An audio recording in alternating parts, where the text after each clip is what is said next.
사무엘하 9장의 내용은 이 다윗이 요나단의 아들이었던 이 무비보셋을 선대하는 내용이 잘 소개가 됩니다. 사무엘하 4장 4절 말씀을 우리가 참고로 보게 되면 이 무비보셋은 요나단의 아들이었다는 것이 알려져 있고요.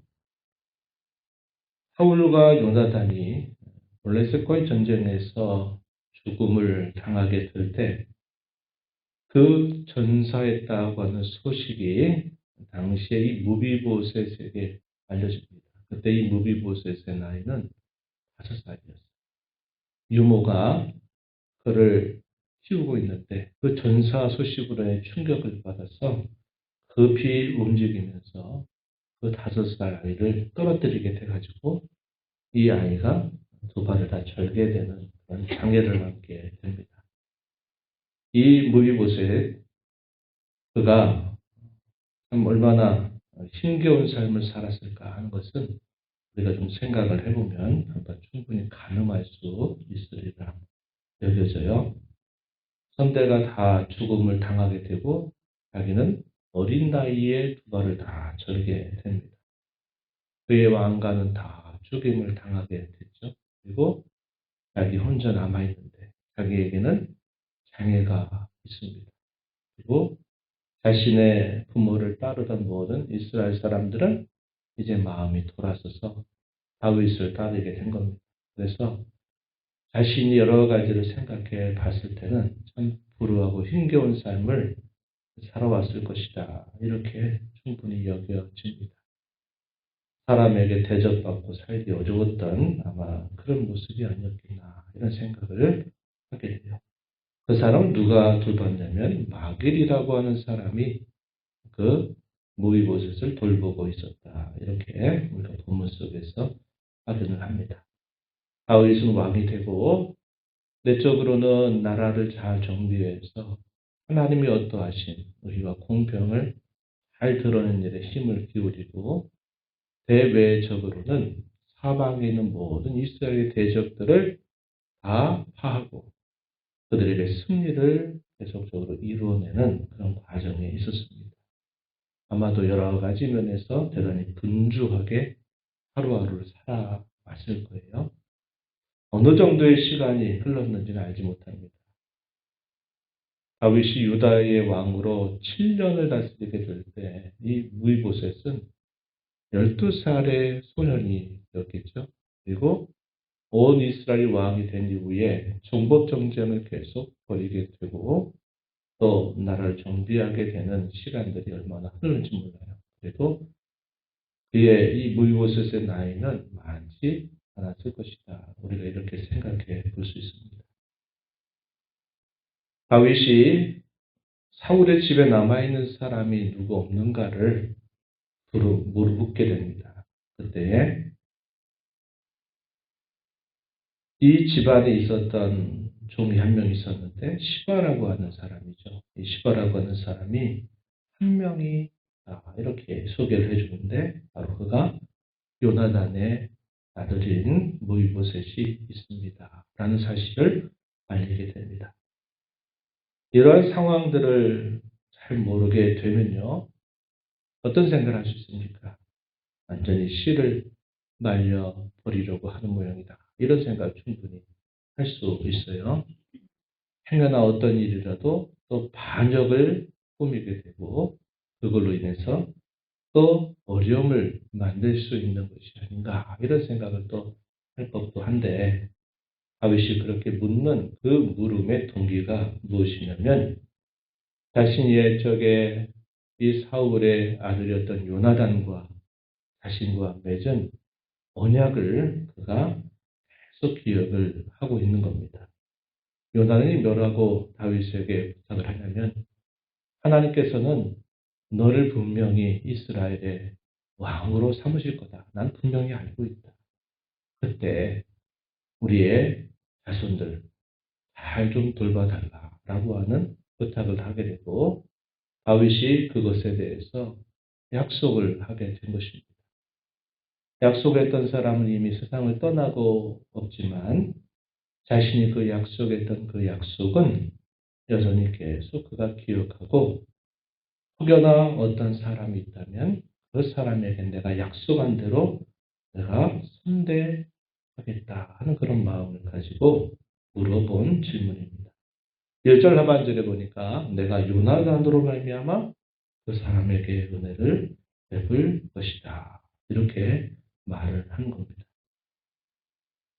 사람은 떠나가도 그 사람에게 했던 그 약속은 자기가 살아있는 동안 자기는 지켜야 된다 하는 그런 마음을 가지고서 이러한 태도를 보이고 있는 것이죠.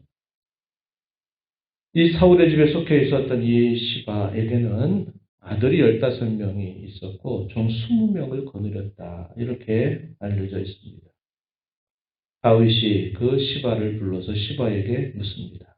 요나단의 아들 무비보셋이 있다라고 하는 소식을 알리게 됐을 때 당시 이 사람을 돌봤던 사람은 로드발 암미엘의 아들 미갈이라고 알려져 있습니다. 그 사람의 집에 있다 하는 소식을 듣고서는 다윗이 그를 데려오라 명령을 내리게 됩니다. 내가 반드시 아버지 요나단으로 말미암아 너에게 은혜를 베풀 것이다. 그러면서 어떠한 조치를 내려주냐면 내 할아버지 사울의 밭을 다 내게 도로 주겠고 또 넌 항상 내 상에서 함께 나와 떡을 먹게 될 것이다. 이렇게 말을 합니다. 7절 말씀 한번 보시면 다윗이 무비보셋에게 한 말이죠. 무서워하지 말라. 내가 반드시 내 아버지 요나단으로 말미암아 내게 은총을 베푸리라. 사울의 모든 밭 다 내게 도로 주겠다. 너는 항상 내 상에서 떡을 먹을 것이다. 이렇게 말합니다. 죽은 개 같은 자기 자신을 어찌 돌아보시나이까? 다윗에게 이렇게 화답을 하게 됩니다. 할 수 없어서 어쩌면 연명을 해가야 되는 그러한 인생이었지만 다윗의 부름을 받으면서 그로 하여금 큰 호의를 입게 되는 것에 대해서 어쩔 줄 몰라 하는 이 무비보셋의 태도를 우리가 볼 수 있게 되죠. 그리고 다윗은 또다시 더 구체적으로 말하기를 이 시바에게 명령을 내립니다. 사울과 그의 온 집에 속한 것은 내가 다 너의 주인의 아들에게 주었다. 무비보셋에게 주었다. 이렇게 말하면서 내 주인의 아들에게 끊임없이 양식을 내주어서 먹게 하라. 그를 너는 예전처럼 섬겨라 하는 그런 명령을 시바에게 내리게 됩니다. 시바는 그 명령을 듣고서 그렇게 준행하겠다라고 다윗에게 답변을 하지요. 그렇지만 이제 우리가 뒤에 가서 보게 되면요. 이 시바가 못된 행동을 합니다. 처음에는 그렇게 하겠다라고 말하고서는 나중에는 자기가 출세하기 위해서 잘못된 행동을 하게 되는데 이제 우리가 뒤에 가서 아마 이런 이야기들을 살펴보게 될 거예요. 그래서 이 무비보셋은 다윗이 식사하는 그 자리에서 함께 식사를 하면서 그가 다윗으로부터 큰 호의를 입게 됨을 우리가 보게 됩니다. 오늘 이야기는 이러한 말씀을 우리에게 전달해 주고 있는 거죠. 하나님을 향해서 그가 다윗이 가졌던 그 마음, 한결같은 마음이었고 그가 사람에 대하여 한 말에 있어서도 항상 그는 하나님을 대하시듯이 그가 하는 말에 대해서는 항상 신의를 지키는 그런 태도를 한결같이 보이고 있다 하는 겁니다. 그러면서 한번 약속했던 그 일들에 관해서는 끝까지 지키려고 하는 그런 마음을 다윗은 잘 보여주고 있는 것을 보면서 우리가 이 땅에 살아가면서 분명히 우리의 삶의 결과는 한 사람으로 끝나는 것이 아니라 다른 사람에게 분명히 영향을 남기고 살아가게 될 겁니다. 그래서 우리와 가장 가까운 우리의 자녀, 손들이나 우리의 가족과 또 우리와 함께 신앙을 함께 이루어가는 성도들, 또 우리와 관계된 여러 사람들에게 우리가 분명히 삶에 대한 어떤 영향력을 남기고 가게 될 텐데 어떠한 영향을 우리가 남기는 것이 좋겠는가?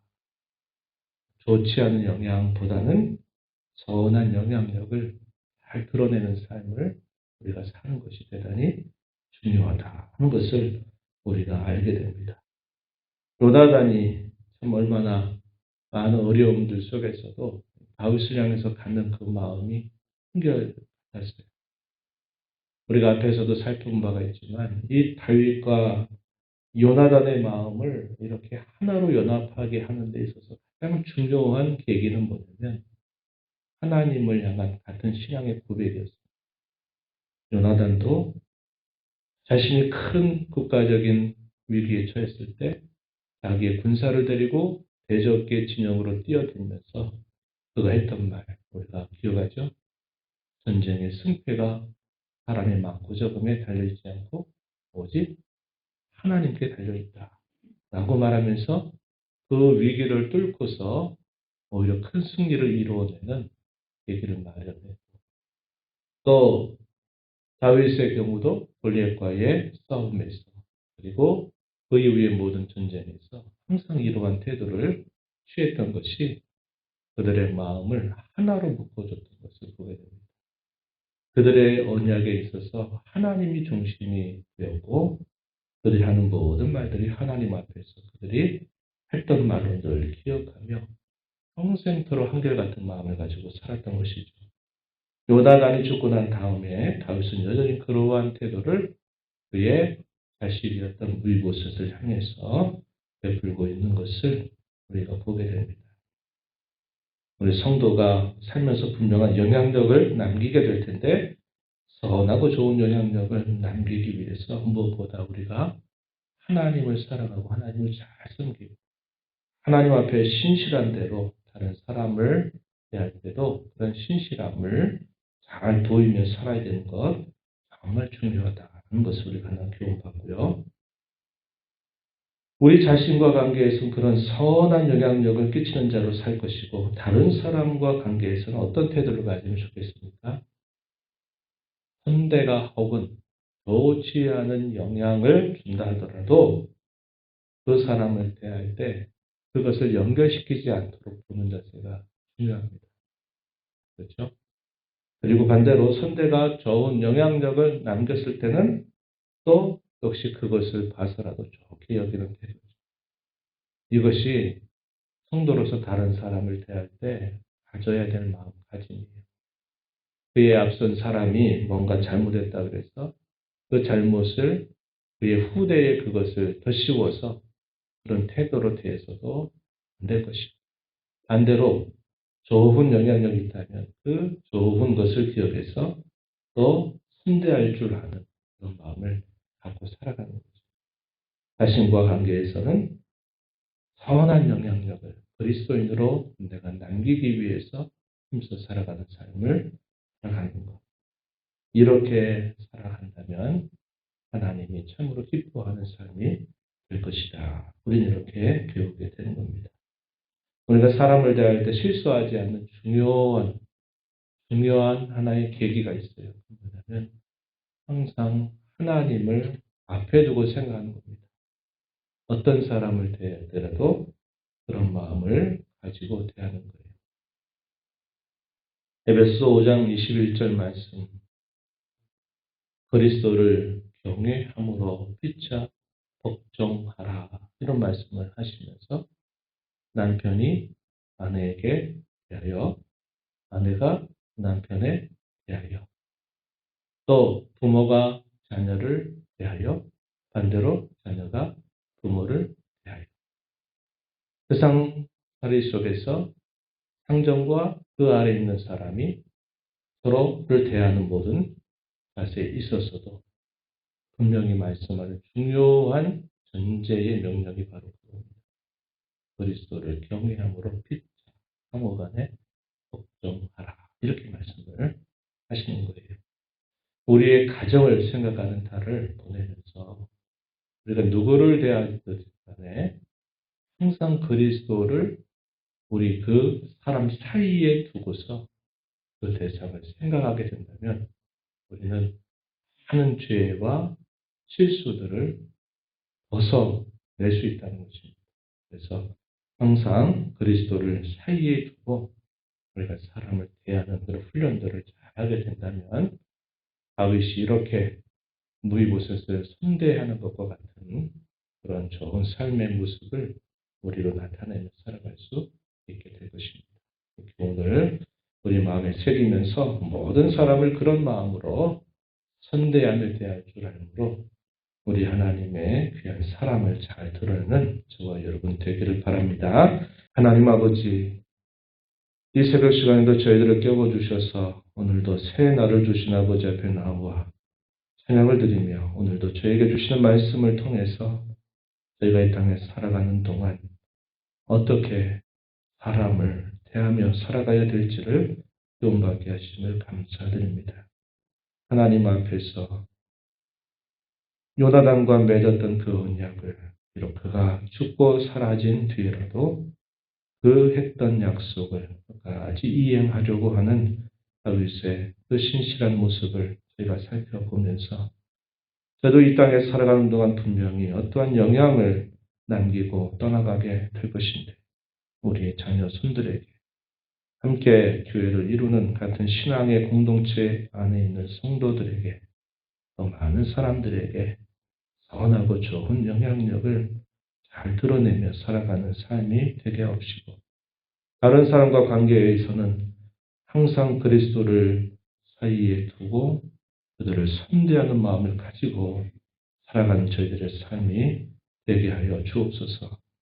저희의 가정이 저희가 이루는 교회가 이 사회가 그러한 규례를 따라서 잘 살아감으로 말미암아 험악하고 또 혼란스러운 이 세상 속에서도 바르고 든든하게 서가는 저희들이 되도록 하나님께서 은혜를 베풀어 주시옵소서. 은혜의 보호자 변화와 아버지 은혜를 구하는 모든 심령들의 간구를 기울여 주시고 응답하시기를 바라며 예수님 이름으로 기도하옵나이다. 아멘.